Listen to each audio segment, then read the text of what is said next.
मैं एसके शर्मा स्पर्धा के यूट्यूब चैनल पर आपका हार्दिक स्वागत करते हैं। इतिहास की जो सीरीज चल रही है उसमें हम आज आपको मानव की उत्पत्ति और विकास के बारे में बताएंगे। मानव की उत्पत्ति के लिए पृथ्वी का जन्म जो हुआ था आज से लगभग 4.8 अरब वर्ष पहले हुआ था। पृथ्वी का जन्म हुआ यानी कि ब्रह्मांड का जन्म हुआ, उसमें पृथ्वी का जन्म हुआ। पृथ्वी पर जीवन की उत्पत्ति आज से लगभग 3.5 अरब वर्ष पहले हुई थी। मानव की उत्पत्ति इसके बाद जुरासिक काल आया। जुरासिक काल लगभग आज से 10 करोड़ वर्ष पहले हुआ, जिसमें बड़े बड़े जानवरों का उद्भव हुआ, जिसमें डायनासोर अस्तित्व में आए। डायनासोर आए अस्तित्व में जो बहुत बड़े शरीर वाले थे। इसमें कई प्रकार के डायनासोर थे। जंगल में रहने वाले डायनासोर थे, मैदानों में रहने वाले डायनासोर थे, बर्फ में रहने वाले डायनासोर थे और पंखों वाले भी डायनासोर थे। अलग अलग वैरायटी के डायनासोर उत्पन्न हुए और बड़े बड़े जानवर इस समय थे पृथ्वी पर अस्तित्व में। उसी समय एक आकाशीय पिंड पृथ्वी से टकराया, जिससे बहुत एनर्जी उत्पन्न हुई। लगभग 100 हाइड्रोजन बम के बराबर धमाका हुआ। इसमें रेडिएशन फैला पूरी पृथ्वी पर। वातावरण बहुत गर्म हो गया। रेत का वातावरण, वायुमंडल में छा गई रेत के तूफान आने लगे, वृक्ष नष्ट हो गए, जीव नष्ट हो गए। तो जुरासिक काल में डायनासोर भी नष्ट हुए, वृक्ष भी नष्ट हुए।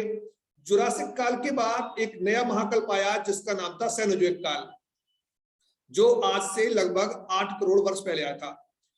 सेनोजोइक महाकल्प के पैलियोसीन काल, इस महाकल्प में जो था पैलियोसीन एक काल था जिसमें छोटे छोटे जानवरों की उत्पत्ति हुई, स्तनधारियों की उत्पत्ति हुई। स्तनधारी वो जानवर होते हैं जो बच्चों को पैदा करते हैं और उनको दूध पिलाते हैं।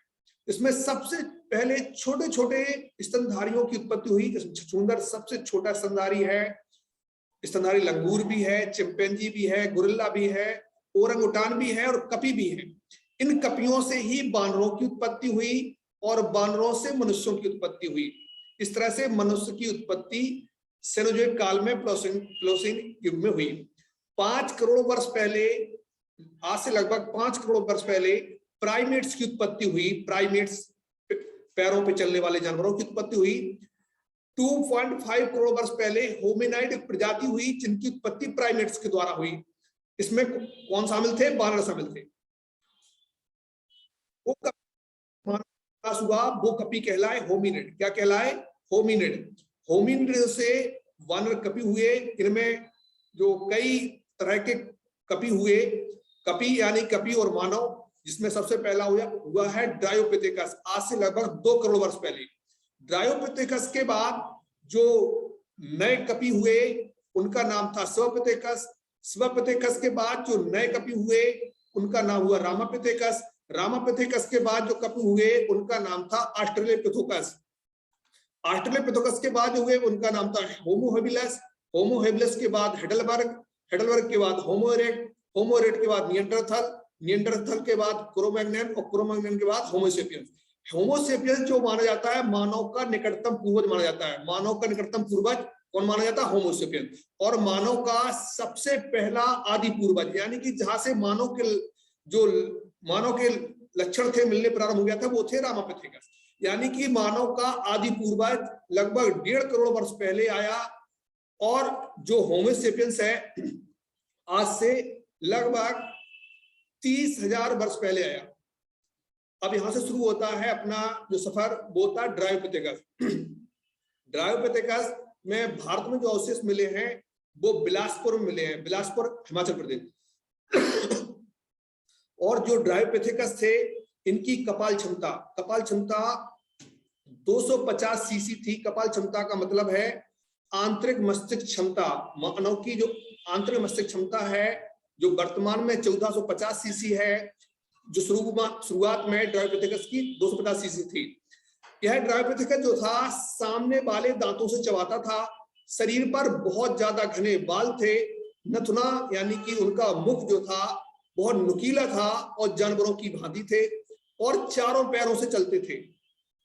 इसके बाद नया जो कपि आया उसका नाम था शिवपिथेकस। शिवपिथेकस की जो कपाल क्षमता है, आंतरिक मस्तिष्क क्षमता है, वो बढ़कर 300 सीसी हो गई। अभी भी सामने वाले दांतों से चबाते थे, खाना खाते थे। बालों का घना होना थोड़ा कम हुआ, मुख थोड़ा नुकीला कम हुआ। यह भी चारों पैरों से चलते थे। अभी हाथों का के रूप में उपयोग करना शुरू नहीं किया था। इसके बाद रामापिथेकस प्रारंभ होते हैं। पिथेकस का मतलब होता है मतलब बानर, और रामा का मतलब जो भगवान राम है उनसे लिया गया। शिवपिथेकस में शिव भगवान से लिया गया। पिथेकस का मतलब है बानर। भारत में जो अवशेष प्राप्त हुए हैं वो प्राप्त हुए हैं शिवालिक पहाड़ियों से प्राप्त हुए हैं, उत्तराखंड से। मानव का आदि पूर्वज माना जाता है रामापिथेकस, या आदि मानव, पहला आदि मानव माना जाता है रामापिथेकस की। इनका आंतरिक मस्तिष्क क्षमता 350 सीसी थी, और इन्होंने जबड़ा में साइड से चबाना शुरू किया। साइड यानी कि पहले सामने से चबाते थे, अब साइड से चबाना स्टार्ट कर दिया। बाल जो थे शरीर पर धीरे धीरे कम होने लगे। जो सबसे पहले ड्रायोपिथेकस थे उनके शरीर पर बहुत ज्यादा बाल थे, जो शिवपिथेकस हुए उनके शरीर पर थोड़ा कम हुए। इसके बाद रामापिथेकस के शरीर पर बाल और भी कम हो गए। थोड़ा जो मुंह था नुकीलापन समाप्त होने लगा। 2 पैरों पर चलना प्रारंभ कर दिया। अब 2 पैरों पर चलना प्रारंभ क्यों कर दिया, उसके पीछे एक कारण है कि उस समय क्या होता था, अधिकांशतः बर्फ होती थी। क्या होती थी? बर्फ। जब चारों पैरों से चलते थे तो दोनों मतलब चारों पैर सुन्न हो जाते थे। सुन्न होने लगे तो उन्होंने क्या किया, दो हाथों को उठाना शुरू कर लिया। तो अभी भी क्या करते हैं, 45 डिग्री पर झुककर चलते, एकदम सीधे नहीं चल पा रहे हैं, झुककर चलते हैं। इस समय हिमयुग था, यानी कि चारों तरफ क्या थी, बर्फ थी, ठंडा हुआ था।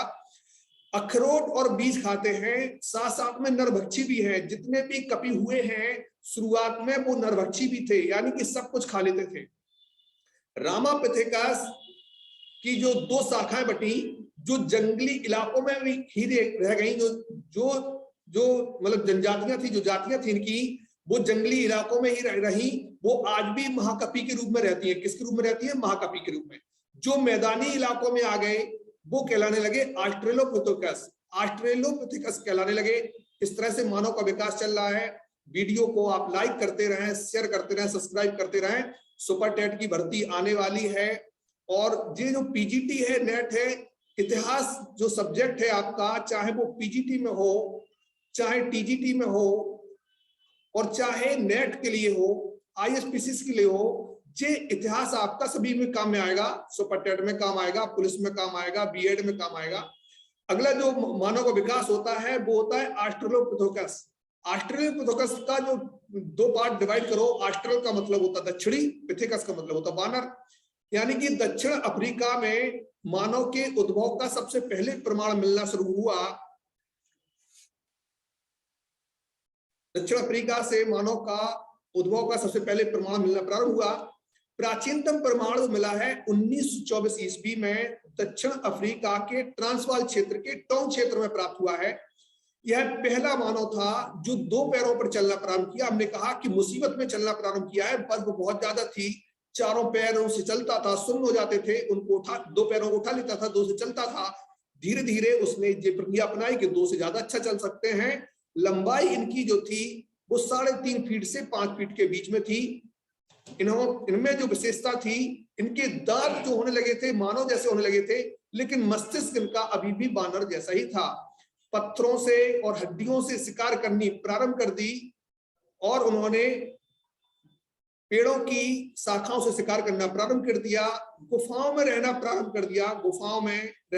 कर दिया। अब यहाँ पर एक विशेषता और आ रही है कि प्राचीन जो बानर थे उनमें भौं के नीचे जो हड्डी होती है वो उभरी हुई नहीं होती थी। अब उन हड्डियों में उभार आना प्रारंभ हो गया, यानी कि चेहरा जो है हमारा अधिकांश पूर्वजों का मानव के जैसे होना प्रारंभ हुआ। लेकिन इस समय एक विशेषता और थी कि ठोड़ी नहीं थी। यहाँ पर क्या है, ठोड़ी नहीं थी उनके। 1959 में तंजानिया में ओल्डबर्ग गोर्ज नामक स्थान पर इनके अवशेष प्राप्त हुए हैं। ओल्डबर्ग गोर्ज स्थान प्राप्त हुए, इनके अवशेष प्राप्त हुए हैं। अगला वानर आता है होमो हेबिलस। अगला जो वानर है जिसका नाम है होमो हेबिलस, इनकी जो क्षमता आती है यानी कि आंतरिक मस्तिष्क क्षमता या जबड़ा क्षमता जिसको बोलते हैं, वो आती है 600 सीसी से 800 सीसी तक। पहले मानव हैं जिन्होंने हाथों का उपयोग करना प्रारंभ किया। पहले हाथों का उपयोग नहीं करते थे, हाथों को सिर्फ बर्फ से बचाने के लिए ऊपर उठाए थे। अब उनके 2 हाथ फ्री हो गए तो उनकी इनसे कुछ काम किया जाए, तो इनकी लंबाई जो थी वो 5 फीट के लगभग थी और हाथों से इन्होंने औजार बनाने प्रारंभ कर दिए। औजार किसके? पत्थर के औजार। पत्थर के औजार बनाने प्रारंभ कर दिए, शिकार करने के लिए नुकीले पत्थर बनाने प्रारंभ कर दिए। इस मानव को कारीगर मानव कहा जाता है कि हाथों को उपयोग के द्वारा इन्होंने औजार बनाए, इसलिए कारीगर कहलाए। यहीं पर कला का जन्म हुआ। कला यानी कि नई नई चीजों का निर्माण करना शुरू हो गया, क्योंकि हाथ उनके फ्री हो गए, अब वो 2 पैरों से चलने लगे। लेकिन अभी भी 45 डिग्री पर झुककर चलते हैं, अखरोट को तोड़ते हैं, गुफाओं में रहना प्रारंभ कर दिया था। इसमें एक विशेष बात और हुई, बच्चों का लालन पालन करना प्रारंभ कर दिया था। बच्चों के प्रति इनके प्रति भावनाएं उत्पन्न होने लगी थी, जानवरों से हटकर मानव जैसा सोचने लगे थे, समुदाय में रहने लगे थे, सामाजिक भावनाएं आने लगी थी। सामाजिक भावना का मतलब है एक दूसरे से जुड़ाव उत्पन्न होने लगा था। इनका मस्तिष्क बड़ा होने लगा, जबड़ा बाहर की ओर जो निकलता था कम बाहर की ओर निकलने लगा, दांत छोटे होने लगे। और इनके जो प्रमाण मिले हैं इथियोपिया के ओमो नामक स्थान पर मिले हैं इनके अवशेष। इस बात को ध्यान रखना है आपको। अगला जो मानव आता है उसका नाम है हेडलबर्ग। उनका नाम है क्या? हेडलबर्ग आए। उनकी जो मस्तिष्क क्षमता थी वो 900 सीसी थी। इनके अवशेष जर्मनी के हेडलबर्ग में हुए। चेहरे में अंतर आने लगे, चेहरा उभर कर सामने आने लगा। इसके बाद अगली जो प्रजाति आई मानव की वो आई होमो इरेक्ट। यहाँ पर होमो इरेक्ट जो मानव थे इनकी जो मस्तिष्क क्षमता थी वो 1000 सीसी के लगभग हो गई। होमो इरेक्ट मानव 2 जगह पाए गए हैं, 2 जगह यानी कि इंडोनेशिया में पाए गए हैं, यानी कि जावा जो क्षेत्र है इस जगह, इसको जावा मानव भी कहा जाता है क्योंकि यहीं पर इनके दूसरे मानव पाए गए हैं पीकिंग यानी संघाई में, चीन में। इनको कहा गया पीकिंग मानव। जो इंडोनेशिया में पाए गए उनको कहा गया जावा मानव। लेकिन इनका जो नाम था जावा मानवों का जिन्हें रचित है, इनका नाम था पिथेकैंथ्रोपस। पिथेकैंथ्रोपस। और इन्होंने आग का आविष्कार किया। यहाँ पर क्या किया? आग का आविष्कार किया। इनके जो प्रमाण मिले हैं वो जावा में झीलों नदियों के किनारे मिले हैं। जो चीन में जो मिले हैं इनके इसमें मानव का नाम था सेनेंथ्रोपस, यानी कि इन्होंने हाथों का बेहतर उपयोग किया। इस समय क्या है? आग का आविष्कार किया। इस समय इन्होंने कारीगर के रूप में हाथों का उपयोग किया। भारत में नर्मदा घाटी, भारत में जो अवशेष मिले इनके वो मिले नर्मदा घाटी के में। पिथेकैंथ्रोपस जो पहले मानव थे जो अफ्रीका से बाहर आए थे। कहां से बाहर आए थे? अफ्रीका से बाहर आए थे। इस मानव के अवशेष अफ्रीका और एशिया दोनों जगह प्राप्त हुए हैं, दोनों महाद्वीपों में मिले हैं। अफ्रीका में भी मिले हैं, एशिया में भी मिले हैं, दोनों स्थान पर मिले हैं। वीडियो को लाइक करते रहें, सब्सक्राइब करते रहें, शेयर करते रहें। जो भी लोग कंपटीशन की तैयारी कर रहे हैं ये सभी काम में आएगा आपके। इसके बाद जो होमो इरेक्ट मानव थे इन्होंने आग का आविष्कार करने वाली प्रजाति होमो इरेक्ट थी। ध्यान रखना बहुत इंपॉर्टेंट है कि आग का आविष्कार करने वाली प्रजाति कौन सी थी। आग का आविष्कार मानव प्राचीन काल में मानव जब उत्पन्न हुआ तो पेड़ों पर रहना प्रारंभ किया। किस जगह रहना प्रारंभ किया? पेड़ों पर रहना प्रारंभ किया। अब अगला जो मानव आता है वो आता है निएंडरथल मानव। कौन सा मानव आया? निएंडरथल मानव। इसके जो प्रमाण सबसे ज्यादा कहां मिले हैं? जर्मनी में मिले हैं। कहां पर मिले हैं? निएंडरथल घाटी है, एक निएंडर घाटी है इसमें मिले हैं। इसकी जो मस्तिष्क क्षमता थी वो थी 1100 सीसी। इसने आग का उपयोग करना प्रारंभ किया। मानव के जीवन में सबसे ज्यादा मानव रहता था पेड़ों के ऊपर। कहां रहता था? पेड़ों के ऊपर रहता था। पेड़ों के ऊपर रहने क्योंकि उसको डर था। वो किससे डरता था? जंगली जानवरों से डरता था। जंगली जानवरों से डरता था, सर्दी बहुत अधिक पड़ती थी। तो जब आग का उपयोग करना प्रारंभ कर लिया उसने तो उसका डर कम हो गया, जमीन पर आकर रहने लगा। क्योंकि जो अन्य जंगली जानवर थे वो आग से डरते थे, तो मानव ने भी इसी विधि का उपयोग किया। जंगली जानवरों को डराने के लिए आग को जलाना शुरू कर दिया और पका हुआ भोजन प्रारंभ किया। यहाँ पर पका हुआ भोजन प्रारंभ कर दिया मानव। और निएंडरथल मानव पहला मानव है जिसने समाधान प्रक्रिया का मतलब है कोई व्यक्ति मर जाए उसके बाद उसका अंतिम संस्कार किस विधि से किया जाए, इसको कहते हैं समाधान प्रक्रिया। समाधान प्रक्रिया को अपनाना प्रारंभ कर दिया था। इसके पहले जितने भी कपि थे वो सबको छोड़ के चले जाते थे, सबसे कोई मतलब नहीं होता था। इस समय के निंडरथल मानव ने क्या किया, यह मानव को दफनाना प्रारंभ कर दिया और पारलौकिक जीवन यानी कि मृत्यु के बाद भी जीवन में विश्वास प्रारंभ करता है, क्योंकि शव के साथ साथ सामान भी रखता है, खाने पीने का सामान भी रखता है। जो मानव जो सामान यूज करता है उस सामान को रख देता है। ये बहुत बड़ी चीज होती है, व्यक्ति दूसरे लोग के जीवन में विश्वास करने लगा था। इसी समय कार्य विभाजन प्रारंभ हुआ। क्या शुरू प्रारंभ हुआ? कार्य विभाजन। कार्य विभाजन का मतलब है महिला को घर के काम करने हैं, पुरुष को घर के बाहर के काम करने हैं। इस समय बहुत बड़ी उपलब्धि ये हुई है कि आग का आविष्कार हुआ, उसके बाद कार्य विभाजन प्रारंभ हुआ। कार्य विभाजन में क्या हुआ, महिलाओं के घर काम बांट दिए गए कि घर के अंदर के काम इनके रहेंगे, पुरुष के काम जो घर के बाहर के काम रहेंगे। इस समय क्या हो, सांस्कृतिक विकास हुआ, यानी कि जो परंपराएं बनती हैं वही हमारी संस्कृति को बढ़ाने वाली होती है। तो परंपराएं बननी प्रारंभ हो गई थी, क्योंकि मानव मरने के बाद जीवन विश्वास करने लगा था। और कहीं कहीं लिखने का भी आविष्कार हुआ है, यानी कि कहीं ना कहीं कोई संकेत मिले हैं। इस समय का मानव लिपि का आविष्कार भी करने लगा था, लिपि का विकास प्रारंभ हो गया था। इसके बाद जो नया मानव आया उसका नाम था क्रो-मैग्नन मानव, यानी कि पहला बौद्धिक मानव जिसने बुद्धि का उपयोग करना प्रारंभ कर दिया था। इसकी मस्तिष्क क्षमता बढ़कर 1200 सीसी हो जाती है। मानव का इसको कहा जाता है बौद्धिक मानव। क्वेश्चन आता है बौद्धिक मानव कौन सा कहलाता है, तो बौद्धिक मानव कहलाता है क्रो-मैग्नन मानव, बौद्धिक मानव कहलाता है। अगली जो कड़ी आती है वो होमो सेपियंस आती है। कहा जाए मानव का निकटतम जो पूर्वज है, मानव का निकटतम पूर्वज होमो सेपियंस को माना जाता है, वो आदि पूर्वज माना जाता है ऑस्ट्रेलोपिथेकस को। होमो सेपियंस या प्राग चिंतनशील मानव, इसकी मस्तिष्क क्षमता 1300 सीसी थी। होमो सेपियंस मानव जो शब्द है, होमो सेपियंस जो शब्द है वो लैटिन भाषा के होमो सेपियंस का मतलब होता है बुद्धिमान व्यक्ति। बुद्धिमान व्यक्ति के लिए प्रयोग किया जाता है। इस शब्दावली का प्रयोग जो सबसे पहले किया था वो कार्ल लिनियस ने किया था, क्योंकि कार्ल लिनियस ने इस शब्द का प्रयोग किसके लिए किया था, बुद्धिमान मानव के लिए। तो जब मानव ने बुद्धि का उपयोग करना शुरू कर दिया तो होमो सेपियंस शब्द इस मानव के लिए प्रयोग किया जाने लगा। इस अगला जो टॉपिक आता है, अब इसके हम क्वेश्चन बता दें कि वर्तमान मानव की जो आंतरिक मस्तिष्क क्षमता यानी कि है वो 1450 सीसी है, 1450 घन सेंटीमीटर है। ये बात ध्यान रखना, जो मस्तिष्क क्षमता धीरे धीरे बढ़ी है हर मानव की।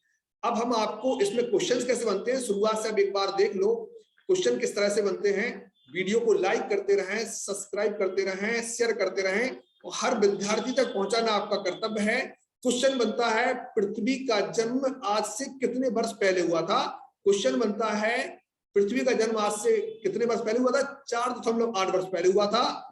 क्वेश्चन आ जाए पृथ्वी पर जीवन की उत्पत्ति कब हुई, 3.5 अरब वर्ष पहले हुई। जुरासिक काल कब था, जुरासिक काल 10 करोड़ वर्ष पहले था।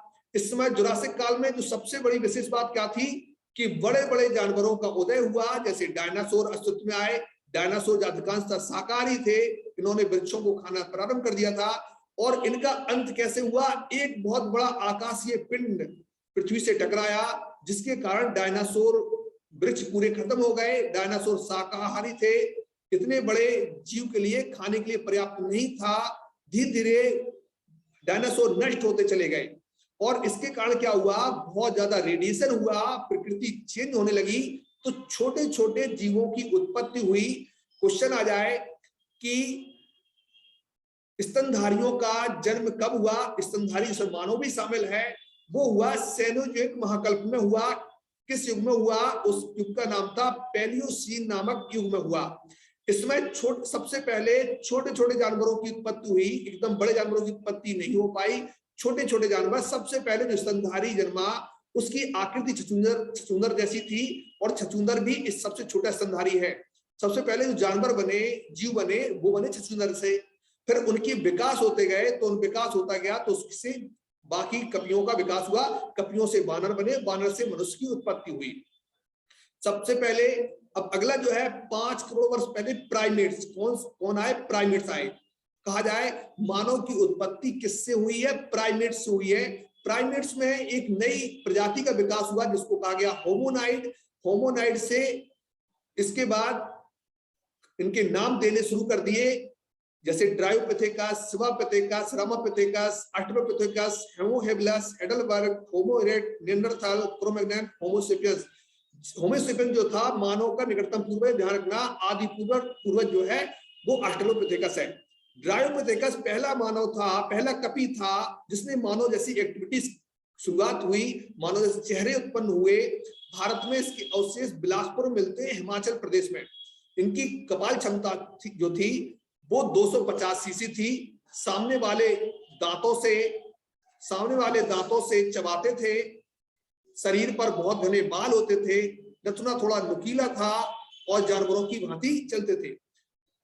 इसके बाद क्वेश्चन आ जाए कि सबसे पहला मानव जिसने मानव के जैसे उभार आने शुरू हुए थे वो था ड्रायोपिथेकस। लेकिन ड्रायोपिथेकस अभी मानव कम थे, कपि ज्यादा थे। क्या थे? कपि ज्यादा थे। इसके बाद अगला जो ड्रायोपिथेकस के बाद अगला जो आते हैं वो आते हैं शिवापिथेकस। इनकी आंतरिक क्षमता का विकास हुआ। आंतरिक क्षमता के विकास के साथ इनकी सामने वाले दांतों से चबाना शुरू कर दिया। मुख थोड़ा इनका नुकीला कम हुआ।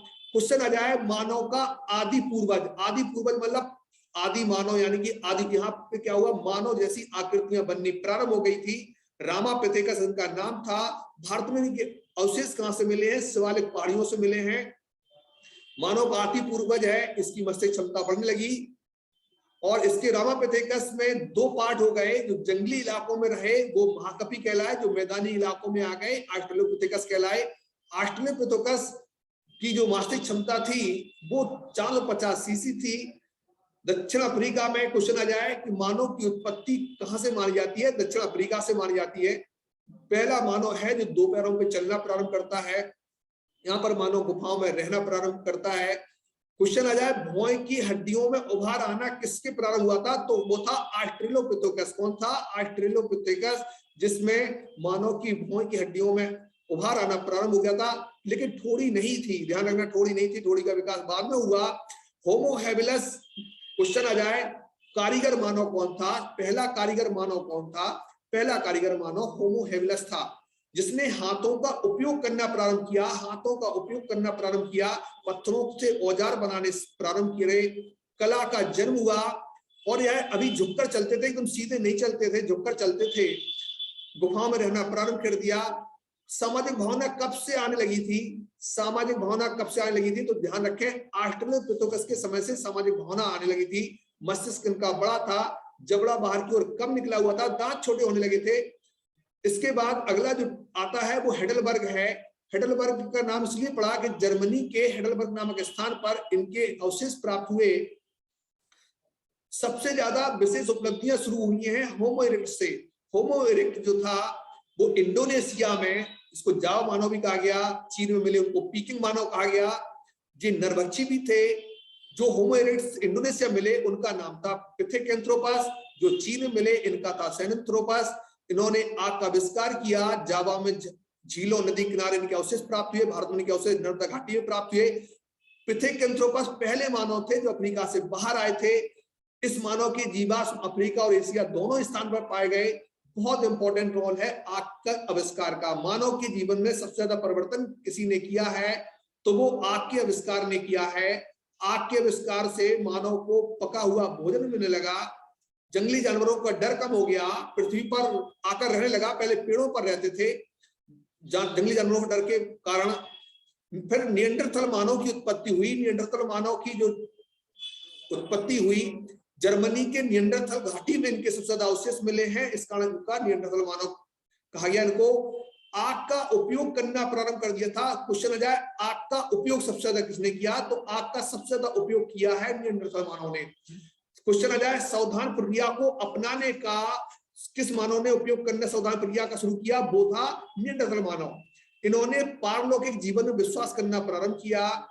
इस समय और सब के साथ साथ खाने पीने का सामान भी रख देते थे। कारवादन कब शुरू हुआ? तो निएंडरथल मानव के समय में कारवादन शुरू हुआ। सांस्कृतिक विकास कब हुआ? सांस्कृतिक विकास भी निएंडरथल मानव के समय में हुआ। यह मरने के बाद जीवन में विश्वास करने लगे थे। लिपि का विकास भी हुआ है इनके समय में। अगला क्रो-मैग्नन मानव हो जाए। क्वेश्चन आ जाए कौन सा था पहला बौद्धिक मानव? बौद्धिक मानव, पहला बौद्धिक मानव कहलाता है क्रो-मैग्नन मानव कहलाता है। इन्होंने बुद्धि का उपयोग करना प्रारंभ कर दिया था। इसके बाद अगला जो टॉपिक है आपका, उसका नाम है होमोसेपियंस। होमोसेपियंस पहला मानव है जो चिंतनशील मानव है। इसकी जो कपाल क्षमता 1300 सीसी लगभग है, जो आधुनिक मानव की 1450 सीसी के लगभग आ गई है। और जो होमोसेपियंस शब्द है वो लैटिन भाषा के शब्द में बुद्धिमान मानव के लिए प्रयुक्त किया जाता है। इस शब्दावली का प्रयोग सबसे पहले कार्ल लिनियस ने किया था। इस तरह से हमने आपको आज मानव के विकास के बारे में बहुत कुछ बताया, इसमें क्वेश्चंस भी बताए हैं। आप इसको लाइक करते रहें, सब्सक्राइब करते रहें, शेयर करते रहें। इसके क्वेश्चंस कैसे बन सकते हैं आप नोट भी करते रहें मानव। और अगली सीरीज भी आपको बहुत जल्दी मिलने वाली है। इस टॉपिक को सबसे पहले मानव की उत्पत्ति और विकास आप अपनी हेडिंग डाल लेंगे और फिर उसके नोट्स भी बना लेंगे आप। और उस आपके जो भी सुझाव हैं, जो भी सुधार है, हमको बताते रहें। वीडियो को लाइक करें, सब्सक्राइब करें और आपको ने हमारा साथ दिया। धन्यवाद।